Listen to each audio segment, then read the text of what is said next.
Sa larangan ng musika, may mga artistang sumisikat dahil sa matagal na pakikipagsapalaran at mayroon ding tila bigla na lamang napapansin dahil sa isang awiting tumatago sa damdamin ng marami. Gayunpaman, sa likod ng tinatawag na biglaang kasikatan ay ang kadalasang may mahabang kwento ng pagsusumikap, sakripisyo at personal na pakikibaka.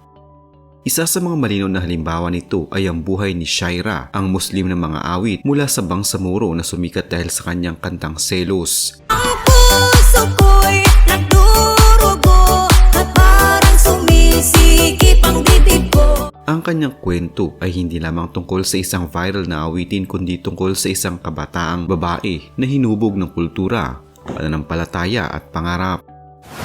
Si Shaira Abdullah Alimuddin ay isinilang noong 2001 sa Sultan Kudarat, isang lalawigan sa Mindanao na bahagi ng rehiyong Bangsamoro. Lumaki siya sa isang komunidad na tahimik ngunit mayaman sa kultura at tradisyon. Ang kanyang pagkabata ay hindi marangya, ngunit puno ng karanasan na humubog sa kanyang pagpapahalaga sa pamilya, pananampalataya at sining. Bilang isang batang Muslim, maaga niyang natutunan ang disiplina at pagpapakumbaba na itinataguyod ng kanilang relihiyon.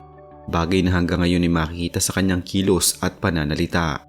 Sa kanilang tahanan, hindi man palaging marangya ang pamumuhay, palaging may espasyo para sa musika. Ang mga pagtitipon ng pamilya at komunidad ay kadalasang may kasamang awitan, at dito unang namulat si Shaira sa kapangyarihan ng boses bilang paraan ng pagpapahayag ng damdamin. Bata pa lamang siya ay napapansin na ang kanyang lakas ng loob sa pag-awit sa harap ng ibang tao, isang katangiang bihira sa mga batang kaedad niya. Ang simpleng palakpakan at papuri na kanyang natatanggap noon ang unti-unting nagpatibay sa kanyang kumpiyansa. Sa kabila ng pagpasok niya sa mundo ng musika, nanatiling simple ang personal na buhay ni Shaira. Malapit siya sa kanyang pamilya at patuloy na nagbibigay halaga sa edukasyon.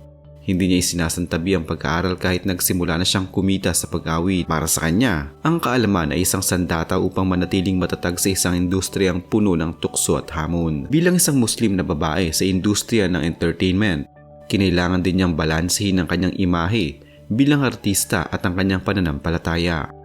May mga limitasyong kanyang isinasaalang-alang, hindi dahil sa pamimilit ng iba kundi dahil sa personal niyang paninindigan.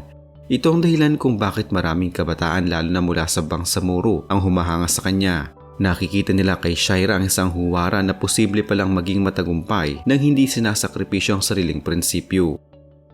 Ang pagkahilig ni Shaira sa pag-awit ay hindi produkto ng formal na pagsasanay sa simula. Ito ay nagsimula bilang isang libangan at unti-unting naging seryosong hangarin. Madalas siyang kumanta sa mga lokal na programa, kasalan, kaarawan at iba pang mga okasyon sa kanilang lugar. Sa bawat pagtatanghal, natuto siya hindi lamang sa teknikal na aspeto ng pag-aawit kundi pati sa pakikisalamuha sa iba't ibang uri ng tao. Habang tumatagal, mas naging malinaw sa kanya na ang musika ay hindi lamang aliwan kundi isang paraan ng kabuhayan at pagpapahayag ng sarili. Nagsimula siyang mag-eksperimento sa iba't ibang genre.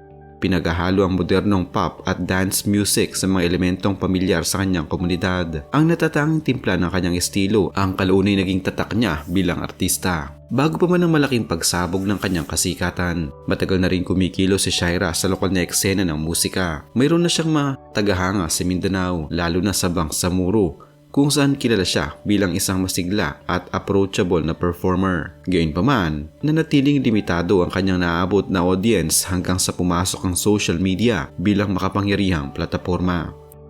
Ang kanyang mga awitin ay nagsimulang maibahagi online at unti-unting may mga netizens mula sa iba't ibang bahagi ng bansa ang nakadiscover sa kanyang musika. Dito nagsimulang mabuo ang mas malawak na interes sa kanyang talento na kalaunan ay hahantong sa kanyang pinakamalaking tagumpay. Noong huling bahagi ng 2023, inilabas ni Shaira ang kanyang Selos. Sa una, ito ay isa lamang sa kanyang mga awitin ngunit dahil sa catchy na melodiya at relatable na tema, mabilis itong kumalat sa TikTok at iba pang mga social media platforms. Maraming kabataan ang gumamit ng kanta bilang background music sa kanilang mga videos at dito nagsimula ang domino effect ng kasikatan. Ang Selos ay tumatalakay sa damdaming halos lahat ay naranasan na ang pakiramdam ng insecurities at takot sa pagkawala ng minamahal. Dahil simple at direkta ang mensahe, madaling nakaugnay ang mga tagapakinig sa loob lamang ng ilang linggo. Umabot sa milyong-milyong views ang kanta at biglang napasok sa mainstream consciousness ang pangalan ni Shaira. Kasabay ng mabilis na pagsikat ng Selos ay ang pag-usbong ng kontrobersiya. Napansin ng ilang tagapakinig na ang melodiya ng kanta ay may pagkakahawig sa awiting Trouble is a Friend ng Australian singer na si Lenka. Ang isyong ito ay mabilis na lumaki at hindi nagtagal ay umabot sa usapin ng copyright. Para kay Shaira, ito ay isang napakabigat na yugto ng kanyang karera mula sa rurok na kasikatan. Bigla siyang naharap sa posibilidad ng legal na kaso. Ang selos ay pansamantalang tinanggal sa mga streaming platform habang inaayos sa mga usapin sa likod ng eksena.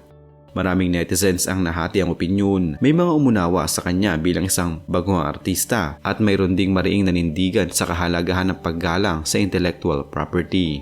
Sa kabila ng tensyon, hindi nauwi sa matinding labanan sa korte ang issue. Piniling huwag magsampa ng kaso ang kampo ni Lenka at sa halip ay nagkaroon ng pag-uusap upang maresolba ang sitwasyon ng mapayapa.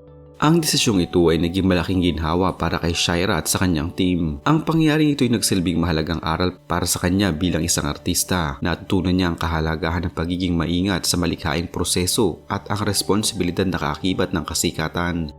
Para sa marami, ang kanyang mahinahong pagtanggap sa issue ay patuloy ng kanyang maturity sa kabila ng murang edad.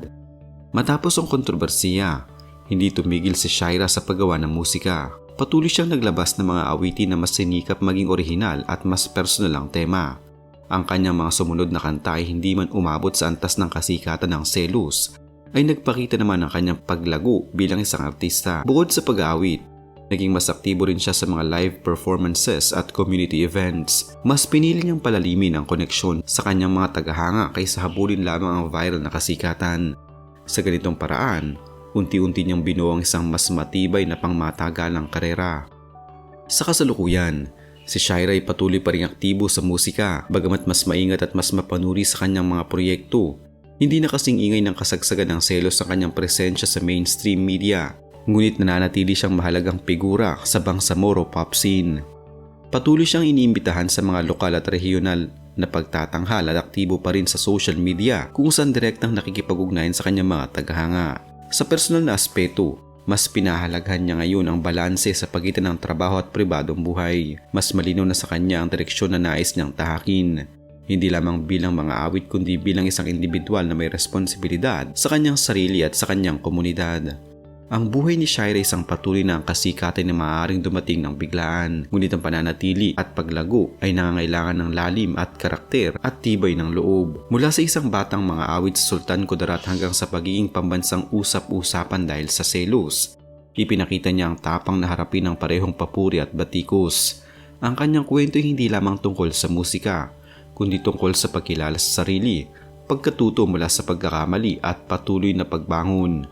Sa huli, si Shaira ay nananatiling simbolo ng posibilidad na ang isang tinig mula sa Bangsamoro ay maaaring marinig sa buong bansa at na ang isang pangarap, gaano man kalit ang simula, ay maaaring lumaki at mag-iwan ng bakas sa kasaysayan ng musikang Pilipino.